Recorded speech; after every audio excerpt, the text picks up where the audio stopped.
चारों ओर फैला हुआ था। ट्रक हाईवे पूरा सुनसान था। चारों ओर ठंड से हाड़ कपा देने वाली ठंड चल रही थी। हाईवे के चारों ओर घना जंगल था। उसी हाईवे पर एक मर्सिडीज दौड़ रही थी। उसमें 3 लोग सवार थे, राहुल, निधि और उनकी 10 साल की बेटी तानिया।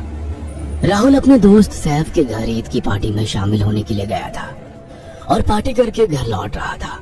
निधि ने मुस्कुराकर ड्राइव करते हुए राहुल से कहा, कुछ भी कहो राहुल, आज तो ईद की पार्टी में मजा आ गया।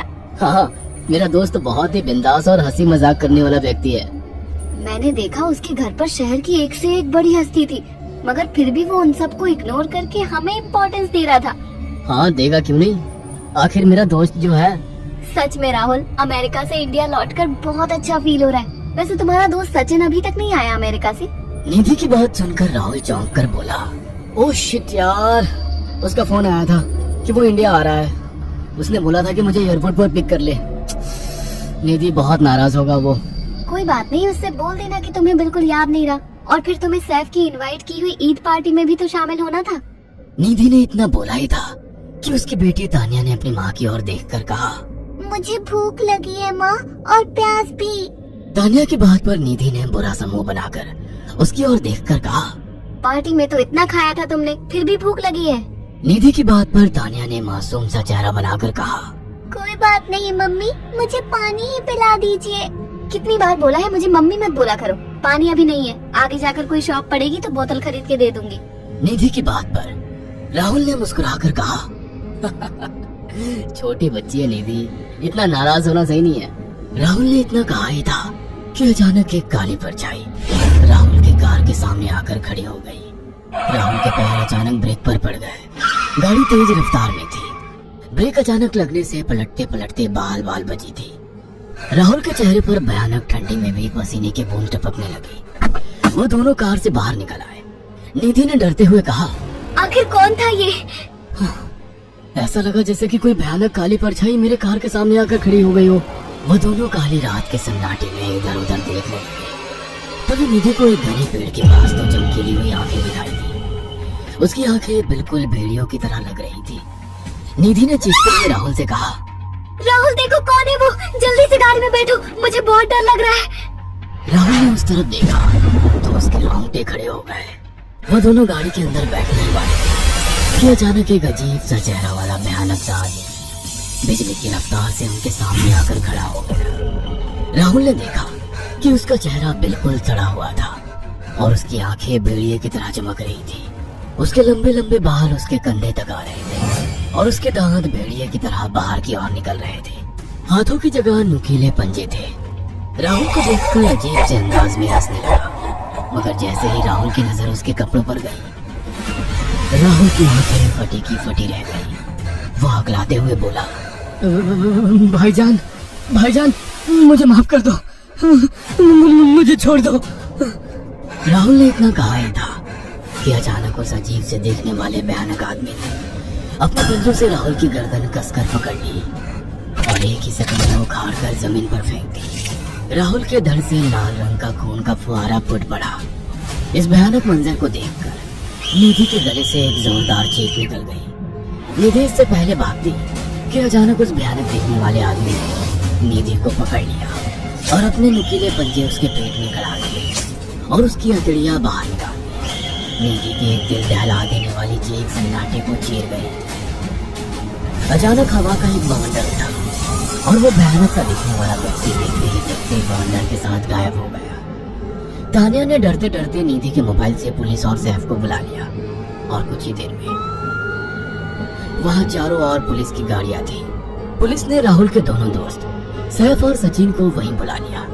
इंस्पेक्टर अर्जुन ने दोनों से कहा, मैंने ऐसी हत्याएं अपने करियर में कभी पहले नहीं देखी। ये काम तो ना किसी जानवर का लगता है, ना ही किसी इंसान का। सचिन कपकपाती हुई आवाज में बोला, आप कहना क्या चाहते हैं? कुछ कह नहीं सकता। जिस किसी ने भी इन दोनों को मारा है उससे एक बात तो साबित होती है कि वो इन दोनों से हद से ज्यादा नफरत करता था। अब सारी सच्चाई तो ये बच्ची ही बता सकती है। इतना बोलकर इंस्पेक्टर अर्जुन तानिया के पास चला गया, जो बेहद डरी हुई थी। तानिया ने आंखों देखी सारी घटना इंस्पेक्टर अर्जुन को बता दी। तानिया की बात सुनकर इंस्पेक्टर अर्जुन कंफ्यूज चेहरा लेकर मोबाइल पर किसी से बात करने लगे। सचिन इंस्पेक्टर के पास आ गया और सैफ भी डरता हुआ इंस्पेक्टर अर्जुन के पास आकर बोला, क्या हुआ इंस्पेक्टर? तानिया ने क्या बताया? उसने जो बताया वो काबिल यकीन नहीं है। उसकी बात पर किसी भी तरह से यकीन नहीं किया जा सकता। फिर भी कुछ तो बताया इंस्पेक्टर। हाँ, उस बच्चे के मुताबिक एक भूत ने निधि और राहुल को बड़ी बेदर्दी से मारा है। इंस्पेक्टर की बात सुनकर दोनों बुरी तरह से चौंक गए। क्या मतलब है इस बात का? बच्ची बेहद डरी हुई है। हम आगे की तफ्तीश जारी रखेंगे। निधि और राहुल तो चले गए, अब तानिया को मैं रख लूंगा। नहीं, राहुल मेरा अच्छा दोस्त था। तानिया अब मेरे साथ रहेगी। देखिए, बच्ची के माँ बाप अब इस दुनिया में नहीं है और आप दोनों भी शादीशुदा है। मुझे नहीं लगता कि आप दोनों बच्ची की सही से देखभाल कर सकते हैं। मेरी कोई औलाद नहीं है। मैंने अपनी पत्नी को फोन कर दिया है, वो भी IPS ऑफिसर है। ये बच्ची आज से मेरे साथ रहेगी। उसका मासूम चेहरा मेरे दिल में उतर गया है। अब तुम दोनों जा सकते हो। पूछताछ के लिए मैं जब भी तुम्हें बुलाऊं तुम दोनों आ जाना। इंस्पेक्टर ने ये बात बोली ही थी कि अचानक वहाँ पर मौसम बदल गया।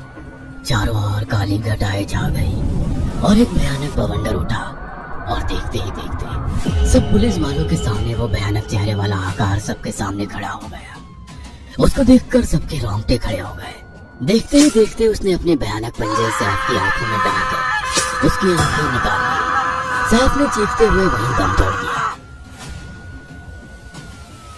उस भयानक आदमी को देखकर सचिन उसके पैरों पर गिर गया। तुम तो भाईजान से कपड़े पहने हो। मैं समझ गया, तुम भाईजान हो। मुझे माफ कर दो भाईजान, मुझे यहाँ से जाने दो। मैंने कुछ नहीं किया था। वह भयानक चेहरे वाला गुर्राते हुए बोला, बता इन सबको कि ये सब इतनी भयानक मौत क्यों मरे। सचिन दौड़ता हुआ इंस्पेक्टर अर्जुन के पास गया और बोला, मैं जानता हूँ इसने इन तीनों को क्यों मारा। इसका नाम भाईजान था। जब ये जिंदा था ये किसी का भाई किसी की जान था। बहुत साल पहले ये हम सबका बहुत अच्छा गहरा दोस्त और बिजनेस पार्टनर था। ये सबकी बहुत मदद किया करता था। इसकी प्यारी सी बेटी थी तानिया, जो इस वक्त कार के अंदर बैठी हुई है। ये इसी की बेटी है। भाईजान अपने सारे पैसों से एक बहुत बड़ा हॉस्पिटल खोलना चाहता था जिससे गरीबों का मुफ्त इलाज किया जा सके, मगर हम तीनों इसके लिए तैयार नहीं थे। हमारी नीयत उसकी दौलत पर खराब थी और एक दिन हम सब धोखे से ईद के दिन भाईजान को यहाँ ले आए और इसे मारकर फेंक दिया। तो फिर तुम सबने इसकी बेटी को क्यों जिंदा छोड़ दिया? हमें बाद में पता लगा कि भाईजान ने सारी जायदाद अपनी बेटी के नाम कर दी है, इसीलिए हमने भाईजान की पत्नी को भी मार दिया। और तानिया का तुम 18 साल की उम्र पूरी करने का इंतजार कर रहे थे ताकि सारी जायदाद अपने नाम करा सको और बाद में उसे भी ठिकाने लगा सको। इसी के लिए तुम दोनों इस मासूम बच्ची को अपने साथ रखने की जिद कर रहे थे। जी, आपने बिल्कुल सही कहा। हम तानिया को भी इसी जगह लाकर मार देते। सचिन की बात सुनकर इंस्पेक्टर अर्जुन की आंखों में खून उतर आया। इंस्पेक्टर अर्जुन के कुछ कहने से पहले ही भाईजान बिजली की रफ्तार से इंस्पेक्टर अर्जुन की आंखों के सामने से सचिन को पकड़कर ले गया और उसके शरीर के टुकड़े टुकड़े कर दिए और हवा में उठे एक तेज बवंडर के साथ गायब हो गया। सारी घटना इंस्पेक्टर अर्जुन की आंखों के सामने हुई थी।